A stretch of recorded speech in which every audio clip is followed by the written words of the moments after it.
Hi friends, ಎಲ್ಲರಿಗೂ ನಮಸ್ಕಾರ. ಬನ್ನಿ ಫ್ರೆಂಡ್ಸ್, ಶಾರದೆ ಸೀರಿಯಲಿನ ಇವತ್ತಿನ ಸಂಚಿಕೆ ಏನಾಗ್ತಿದೆ ಅಂತ ನೋಡೋಣ. ಅದಕ್ಕೂ ಮುಂಚೆ ಯಾರೆಲ್ಲ ನನ್ನ ವಿಡಿಯೋ ನೋಡ್ತಾ ಇದ್ದೀರಾ ಅವರೆಲ್ಲ ಪುಟ್ಟದೊಂದು ಲೈಕ್ ಮಾಡಿ, ಹಾಗೆ ಸಬ್ಸ್ಕ್ರೈಬ್ ಮಾಡೋದನ್ನ ಮರಿಬೇಡಿ. ಬನ್ನಿ ಫ್ರೆಂಡ್ಸ್, ಮೊದಲಿಗೆ ಇಲ್ಲಿ ಪಾರಿಜಾತ ಹೇಳ್ತಾ ಇರ್ತಾಳೆ, ಎಲ್ಲರನ್ನೂ ಸಹ ಬನ್ನಿ ಬನ್ನಿ ಊಟಕ್ಕೆ ಅಂತ ಕರೆದ್ಬಿಟ್ಟು, ನೋಡು ಗೋಲ್ಡಿ, ಎಲ್ಲರಿಗೂ ಸಹ ನೀನೇ ಕೈಯಾರೆ ಊಟ ಬಡಿಸೋ ಆಯಿತಾ, ನಿನ್ನ ಪಾಕೆಟ್ನಲ್ಲಿ ಇನ್ನೂ ಸಹ ಪುಣ್ಯ ಜಾಸ್ತಿ ಬರುತ್ತೆ, ನೀನು ಬೇಗ ಬೇಗ ಎಲ್ಲರಿಗೂ ಊಟ ಬಡಿಸು ಅಂತ ಹೇಳ್ತಾ ಇರ್ತಾಳೆ. ಹಾಗೆ ಸಿದ್ದುನ, ಬಾ ಸಿದ್ದು, ಅಲ್ಲೇನು ಮಾಡ್ತೀಯ ಆಯಿತಾ, ನೀನು ಇಲ್ಲಿ ಬಂದುಬಿಟ್ಟು ಗೋಲ್ಡಿಗೆ ಹೆಲ್ಪ್ ಮಾಡು ಅಂತ ಜೋಪಕ್ಕ ಸಿದ್ದುನ ನಿಲ್ಲಿಸಿ ಊಟಕ್ಕೆ ಬಡಿಸ್ತಾ ಇರ್ತಾಳೆ. ಈ ಕಡೆ ಶಾರದಾ ಹಾಗೆ ಬೇಜಾರು ಮಾಡ್ಕೊಂಡು ಸಿದ್ದುನ ನೋಡ್ತಾ ಇರಬೇಕಾದ್ರೆ ಪಾರಿಜಾತ ಬಂದು ಶಾರದಾಗೆ ಹೇಳ್ತಾ ಇರ್ತಾಳೆ, ಈ ಕೆಲಸನಾದ್ರೂ ನೀನು ನೆಟ್ಟಗೆ ಮಾಡು ಆಯಿತಾ, ಏನಾದರೂ ಎಡವಟ್ಟು ಮಾಡಬೇಡ ಅಂದಾಗ, ಸರಿ ಆಯಿತು ಅಮ್ಮ ಅಂತ ಬಂದ್ಬಿಟ್ಟು ಎಲ್ಲರಿಗೂ ಸಹ ನೀರು ಬಾಟ್ಲು ಕೊಡೋಕ್ಕೆ ಅಂತ ಹೋಗ್ತಾ ಇರ್ತಾಳೆ. ಈ ಕಡೆ ಜ್ಯೋತಿಕಾ ಮತ್ತು ಸಿದ್ಧಾರ್ಥ್ ಇಬ್ಬರು ಸಹ ಎಲ್ಲರಿಗೂ ಊಟನ ಬಡಿಸ್ತಾ ಇರ್ತಾರೆ. ಎಲ್ಲರೂ ಸಹ ತಿನ್ನಕ್ಕೆ ಅಂತ ಹೋಗ್ತಾ ಇರಬೇಕಾದ್ರೆ ಈ ಕಡೆ ನೀರು ಕೊಡೋಕ್ಕೆ ಶಾರದನು ಸಹ ಹೋಗ್ತಾ ಇರ್ತಾಳೆ. ಎಲ್ಲರಿಗೂ ಬಾಟಲ್ ಕೊಡ್ತಾ ಕೊಡ್ತಾ ಅಲ್ಲೊಂದು ತಾತನ ಹತ್ರ ಹೋಗ್ಬೇಕಾದ್ರೆ ಕೊಡೋಕ್ಕೆ ಅಂತ ಹೋಗಿದಾಗ ಅಲ್ಲಿ ತಟ್ಟೆಲಿ ಹಲ್ಲಿ ಬಿದ್ದಿರುತ್ತೆ. ಅದನ್ನ ನೋಡಿಬಿಟ್ಟು, ತಾತ ತಿನ್ನಬೇಡಿ, ಒಂದು ನಿಮಿಷ, ಇಲ್ಲಿ ತಟ್ಟೆಗೆ ಹಲ್ಲಿ ಬಿದ್ದಿದೆ, ಪ್ರಸಾದದೊಳಗೆ ಹಲ್ಲಿ ಬಿದ್ದಿದೆ ಅಂತ ಹೇಳಿದಾಗ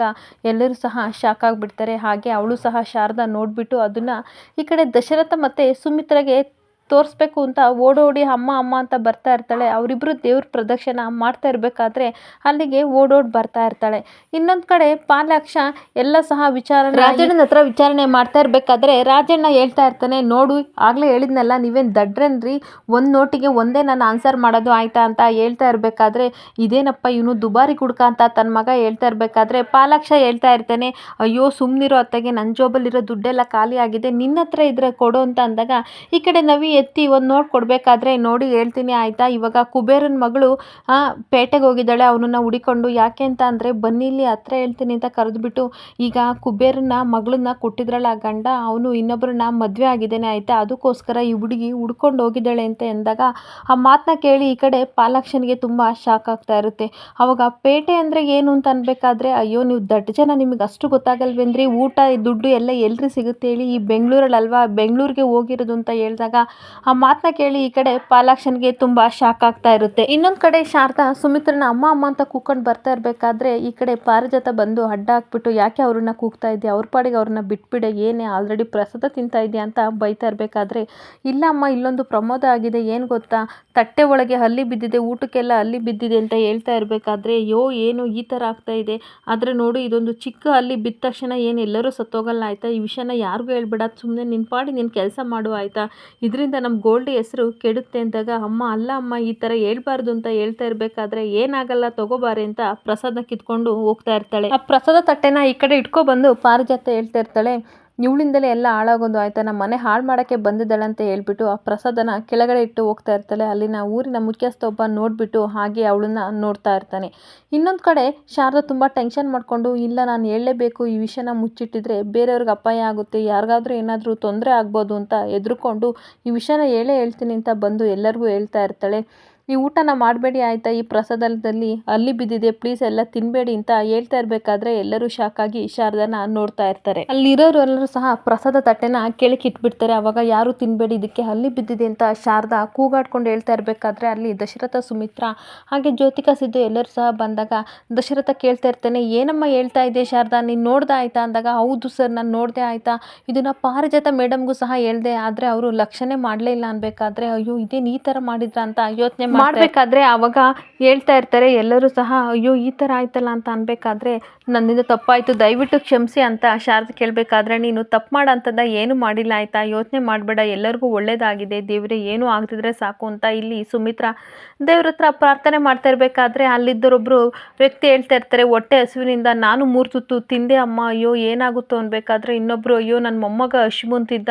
ಅವನಿಗೂ ಸಹ ನಾನು 2 ತುತ್ತು ಕೊಟ್ಬಿಟ್ಟೆ, ಏನಾಗುತ್ತೋ ಅಂತ ಅವರು ಸಹ ಟೆನ್ಷನ್ ಮಾಡ್ಕೊತಿರ್ಬೇಕಾದ್ರೆ ಈ ಕಡೆ ಮನೆಯವ್ರಿಗೆಲ್ಲರಿಗೂ ಸಹ ತುಂಬ ಗಾಬರಿ ಆಗ್ತಾ ಇರುತ್ತೆ. ಅಷ್ಟೊತ್ತಿಗೆ ದಶರಥ ಹೇಳ್ತಾ ಇರ್ತಾನೆ, ಯಾರು ಟೆನ್ಷನ್ ತಗೋಬಿಡಿ ಆಯಿತಾ, ಯಾರಿಗೂ ಏನೂ ಆಗಲ್ಲ, ನಾವಿದ್ದೀವಿ, ನಿಮ್ಮನ್ನ ಕಾಪಾಡ್ತೀವಿ ಅಂದ್ಬಿಟ್ಟು, ಎಲ್ಲಿ ಮಹೇಶ್ ಅವರೇ ಬನ್ನಿರಿ, ಏನ್ರಿ ಇಷ್ಟು ಜವಾಬ್ದಾರಿ ನಿಮಗೆ ತಗೊಳಕ್ಕಾಗಲ್ವಾ, ಈ ಥರ ಮಾಡಿದ್ರಲ್ಲ, ಅಡುಗೆ ಮಾಡಬೇಕಾದ್ರೆ ಕಾಳಜಿ ವಹಿಸ್ಬೇಕು ತಾನೇ, ಅಲ್ಲಿ ಹೇಗ್ರಿ ಬಿತ್ತು ಅಂತ ಅಡುಗೆ ಭಟ್ಟನ ಹತ್ರ ಕೂಗಾಡ್ತಾ ಇರಬೇಕಾದ್ರೆ ಪಾರಿಜಾತ ಓಡ್ ಬಂದ್ಬಿಟ್ಟು, ಏನಾಯಿತು, ಪ್ರಸಾದ ವಿತರಣೆ ಆಯ್ತಲ್ವಾ, ಯಾಕೆ ಟೆನ್ಷನ್ ಮಾಡ್ಕೊಂಡಿದ್ದೀರಾ ಅಂತ ಎಲ್ಲ ಕೇಳಬೇಕಾದ್ರೆ ಹಾಗೆ ಪಾರಿಜಾತನ ಎಲ್ಲರೂ ನೋಡ್ತಾ ಇರ್ತಾರೆ. ಅವಾಗ ಪಾರಿಜಾತ ಶಾರದನ ನೋಡ್ಬಿಟ್ಟು ಹೇಳಿದ್ದನ್ನೆಲ್ಲನೂ ಓಹೋ ಇವಳು ಆಲ್ರೆಡಿ ಹೇಳಿದಾಳೆ ಅಂತ ನೆನಪಿಸ್ಕೊಂಡು ಅವಳ ಮೇಲೆ ಕೂಗಾಡ್ತಾ ಇರಬೇಕಾದ್ರೆ ಏನು ಸುಳ್ಳು ಹೇಳ್ತಾ ಇದೆಯಾ ನೀನು, ಏನೋ ತರಕಾರಿ ಚೂರು ಬಿದ್ದಿರಬೇಕು ಅದನ್ನು ನೋಡಿ ನೀನು ಈ ಥರ ಹೇಳ್ತಾ ಇದೆಯಾ ಅನ್ಬೇಕಾದ್ರೆ ಅಲ್ಲಿ ದೇವಸ್ಥಾನದ ಮುಖ್ಯಸ್ಥರೊಬ್ಬರು ಹೇಳ್ತಾ ಇರ್ತಾರೆ, ಯಾಕ್ರಮ್ಮ ಸುಳ್ಳು ಹೇಳ್ತಿದ್ದೀರ ಆಯಿತಾ, ಆ ಹೆಣ್ಮಗು ಹೇಳಿದ್ರಲ್ಲಿ ತಪ್ಪೇನಿಲ್ಲ ಆಯಿತಾ, ಅವರು ಕರೆಕ್ಟಾಗಿ ಹೇಳಿದ್ದಾರೆ, ಆದರೆ ನೀವೇ ತಪ್ಪು ಮಾಡಿದ್ದು ಅಲ್ಲಿ ಬಿದ್ದಿದ್ದ ಪ್ರಸಾದನ ನೀವು ಡಸ್ಟ್ಬಿನ್ನಿಗೆ ಹಾಕಿದ್ದನ್ನು ನಾನೇ ನನ್ನ ಕಣ್ಣಾರೆ ನೋಡಿದ್ದೀನಿ ಆಯಿತಾ, ಯಾರು ಸಹ ಪ್ರಸಾದ ತಿನ್ನಬೇಡಿ ದಯವಿಟ್ಟು ಅದಕ್ಕೆ ಅಲ್ಲಿ ಬಿದ್ದಿದೆ ಅಂತ ಹೇಳ್ತಾ ಇರಬೇಕಾದ್ರೆ ಎಲ್ಲರೂ ಸಹ ಶಾಕ್ ಆಗಿ ಮತ್ತೆ ಪಾರಿಜಾತನ್ನೇ ನೋಡ್ತಾ ಇರ್ತಾರೆ. ಮತ್ತೆ ದೇವಸ್ಥಾನದ ಮುಖ್ಯಸ್ಥರು ಹೇಳ್ತಾ ಇರ್ತಾರೆ, ಹೆಣ್ಮಗು ಹೇಳಿದ್ದು ನಿಜ, ಯಾರು ಸಹ ಪ್ರಸಾದ ತಿನ್ಬೇಡಿ ಅಂತ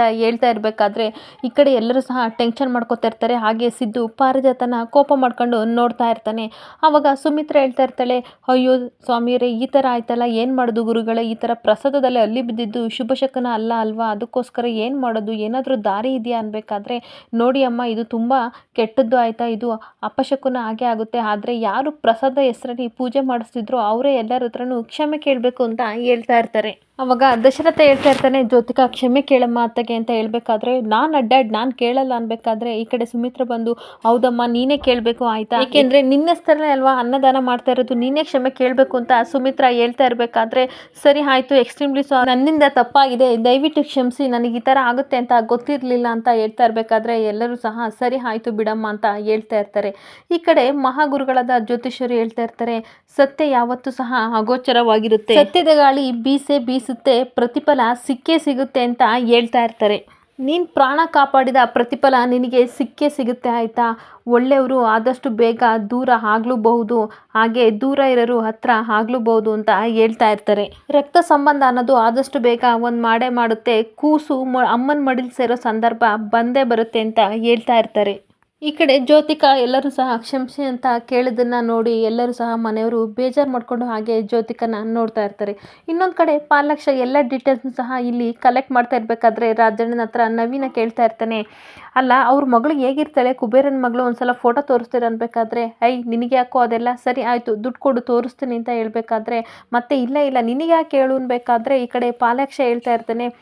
ಅವ್ರ ಹೆಂಡತಿ ದೂರ ಸಂಬಂಧಿ ಆಯಿತಾ, ಹಾಗಾಗಿ ನಾವು ಕೇಳಿದ್ವಿ, ಹೆಂಡತಿ ಅಂತೂ ಇಲ್ಲ, ಮಗಳನ್ನಾದರೂ ನೋಡ್ಕೊಂಡು ಹೋಗೋಣ ಅಂತ ಅನಿಸ್ತು, ಅದಕ್ಕೋಸ್ಕರ ಅಷ್ಟೇ ಬೇಜಾರು ಮಾಡ್ಕೋಬೇಡಿ ಅನ್ಬೇಕಾದ್ರೆ ಸರಿ ಅಂದ್ಬಿಟ್ಟು 100 ರೂಪಾಯಿ ದುಡ್ಡನ್ನ ಕೊಟ್ಟಾಗ ಸರಿ ಆಯಿತು ಇದು ಉಪ್ಪಿನಕಾಯಿಗೆ ಆಗುತ್ತೆ, ನಮ್ಮ ಮನೇಲಿ ಫಂಕ್ಷನಿಗೆ ಬಂದಿದ್ಲು ಆಯಿತಾ, ಒಂದೆರಡು ಫೋಟೋ ಇದೆ ಹೋಗಿ ತಗೋಬರ್ತೀನಿ ಅಂತ ಇಲ್ಲಿ ರಾಜಣ್ಣ ಹೋಗ್ತಾ ಇರ್ತಾನೆ. ಮತ್ತೆ ರಾಜಣ್ಣ ವಾಪಸ್ ಬಂದ್ಬಿಟ್ಟು ನಿಜವಾಗ್ಲೂ ಫೋಟೋ ಬೇಕಾ ತರಬೇಕಂತ ಅಂದಾಗ ಇಲ್ಲಿ ಪಾಲಾಕ್ಷ ಕೈ ಮುಗಿದು ಕೇಳ್ತಾ ಇರಬೇಕಾದ್ರೆ ಸರಿ ಅಂತ ರಾಜಣ್ಣ ಹೋಗ್ತಾ ಇರ್ತಾನೆ. ಇನ್ನೊಂದು ಕಡೆ ದಶರಥ ಎಲ್ಲರ ಹತ್ರನೂ ಕ್ಷಮೆ ಕೇಳಿ ದಯವಿಟ್ಟು ಕ್ಷಮೆ ಇರಲಿ ಆಯಿತಾ, ನಮ್ಮಿಂದ ತಪ್ಪಾಗಿದೆ, ಅದೇ ನೆಕ್ಸ್ಟ್ ಶುಕ್ರವಾರ ಮತ್ತೆ ನಾವು ಪೂಜೆನ ಇಟ್ಕೊಂಡು ಅನ್ನ ಸಂತರ್ಪಣೆ ಮಾಡ್ತಾ ಇದ್ದೀವಿ, ದಯವಿಟ್ಟು ಎಲ್ಲರೂ ಬರಲೇಬೇಕು, ನಮ್ಮನ್ನ ದಯವಿಟ್ಟು ಕ್ಷಮಿಸಿ ಅನ್ಬೇಕಾದ್ರೆ ಇಲ್ಲಿ ಬಂದಿರತಕ್ಕಂಥ ಜನಗಳೆಲ್ಲರೂ ಸಹ ಶಾರದನ ನೋಡ್ಬಿಟ್ಟು ನೀನು ದೇವರಾಗಿ ಬಂದು ನಮ್ಮನ್ನ ಕಾಪಾಡದೆ ನಮಗೇನೂ ಆಗಲಿಲ್ಲ, ನಿನ್ನನ್ನು ದೇವರು ಚೆನ್ನಾಗಿಡ್ಲಿ ಅಂತ ಹೇಳ್ತಾ ಇರಬೇಕಾದ್ರೆ ಈ ಕಡೆ ಜ್ಯೋತಿಕಾ ಮತ್ತೆ ಪಾರಿಜಾತ ಹಾಗೆ ಸಿಟ್ಟು ಮಾಡಿಕೊಂಡು ಹೊಟ್ಟೆ ಉರ್ಕೊಂಡು ಶಾರದನ್ನೇ ನೋಡ್ತಾ ಇರ್ತಾರೆ. ಈ ಕಡೆ ಪಾರಿಜಾತ ಕೋಪ ಮಾಡಿಕೊಂಡು ಕೇಳ್ಕೊಂಡ ಗೋಲ್ಡಿ ಏನಾಯಿತು ಅಂತ, ನೋಡು ನಿನಗೆ ಮನೆ ಒಳಗಡೆ ಮತ್ತು ಹೊರಗಡೆ ಶತ್ರು ಅಂದರೆ ಈ ಮನೆ ಕೆಲಸದಳು ಆಯಿತಾ, ಇವಳಿಂದಲೇ ಎಲ್ಲ ಆಗಿದ್ದು ನೋಡು, ಎಲ್ಲ ಜನರು ಹೇಗೆ ಹೊಗಳುತ್ತಿರ್ತಾರೆ ಅನ್ಬೇಕಾದ್ರೆ ಎಲ್ಲ ನನ್ನ ಗ್ರಹಚಾರ ಆಯಿತಾ, ಏನು ಮಾಡಲಿ, ಪಲ್ಲಿ ಬಿದ್ದಿದ್ದನ್ನು ಪ್ರಸಾದನ ಯಾರು ತಾನೇ ತಿನ್ನೋಕ್ಕಾಗುತ್ತೆ, ಬಿಡಿ ನಾನು ಏನು ಮಾಡಿದ್ರು ಸಹ ಎಲ್ಲ ತಪ್ಪಾಗೆ ಕಾಣ್ತಿದೆ ಅಂತ ಹೇಳ್ತಾ ಇರಬೇಕಾದ್ರೆ ದಶರಥ ಹೇಳ್ತಾ ಇರ್ತಾನೆ, ನಿನ್ನಿಂದ ನಮ್ಮ ಮರ್ಯಾದೆಯೇ ಉಳಿತು ಆಯಿತಾ, ಇಲ್ಲಿ ಇಷ್ಟು ಜನಗಳ ಪ್ರಾಣ ಉಳಿತು, ನಿನಗೆ ಎಷ್ಟು ಥ್ಯಾಂಕ್ಸ್ ಹೇಳಿದ್ರು ಸಾಲದಮ್ಮ ಅಂತ ಹೇಳ್ತಾ ಇರ್ತಾರೆ. ಅದಕ್ಕೆ ಶಾರದಾ ಹೇಳ್ತಾ ಇರ್ತಾಳೆ, ನಂದೇನಿಲ್ಲ ಬಿಡಿ ಅಪ್ಪ, ಏನು ಗೊತ್ತಾ ಅಲ್ಲಿ ನೋಡಿದೆ ನಾನು ಅದನ್ನು ಹೇಳ್ದೆ ಅಷ್ಟೇ ಅಂತ ಹೇಳ್ತಾ ಇರಬೇಕಾದ್ರೆ ಇಲ್ಲಿ ಗುರುಗಳು ಹೇಳ್ತಾ ಇರ್ತಾರೆ, ಈ ಕಡೆ ಪೂಜಾರಿಯು ಸಹ ಹೇಳ್ತಾ ಇರ್ತಾರೆ, ನೋಡಿ ರಾಯರೇ ಆಗಬಾರ್ದೆಲ್ಲ ಆಗೋಯ್ತು, ಆದರೆ ದೇವ್ರ ಹತ್ರ ಸಂಕಲ್ಪ ಮಾಡ್ಕೊಂಡಿದ್ದೀರಲ್ವಾ, ನೆಕ್ಸ್ಟು ನಾನು ಅನ್ನ ಸಂತರ್ಪಣೆ ಮಾಡ್ತೀನಿ ಅಂತ ನೆಕ್ಸ್ಟ್ ಮಂಗಳವಾರ ಬರಬೇಕಾದ್ರೆ ನಿಮ್ಮೆಣ್ಣಿನ ದೀಪನ ಆರತಿ ಮಾಡಿ ಎಲ್ಲ ಸರಿ ಹೋಗುತ್ತೆ ಅಂತ ಹೇಳ್ತಾ ಇರ್ತಾರೆ. ಏನು ಟೆನ್ಷನ್ ಮಾಡ್ಕೋಬೇಡಿ ಹೋಗಿ ಬನ್ನಿ ಒಳ್ಳೇದಾಗ್ಲಿ ಅಂತ ಇಲ್ಲಿ ಹೇಳ್ತಾ ಇರಬೇಕಾದ್ರೆ ದಶರಥ ಸುಮಿತ್ರ ಮನೆಯವರೆಲ್ಲರೂ ಸಹ ಹೋಗ್ತಾ ಇರ್ತಾರೆ. ಶಾರದಾ ಮಾತ್ರ ಯೋಚನೆ ಮಾಡಿಕೊಂಡು ಹಾಗೆ ದೇವಸ್ಥಾನ ಹತ್ರ ನಿಂತ್ಕೊಬಿಡ್ತಾಳೆ. ಇಲ್ಲಿಗೆ ಈ ಸಂಚಿಕೆ ಮುಕ್ತಾಯವಾಗುತ್ತಿದೆ. ಈ ವಿಡಿಯೋ ಇಷ್ಟ ಆದರೆ ಫ್ರೆಂಡ್ಸ್ ಪುಟ್ಟದೊಂದು ಲೈಕ್ ಮಾಡಿ ಹಾಗೆ ಫಾಲೋ ಮಾಡೋದನ್ನ ಮರಿಬೇಡಿ. Thank you.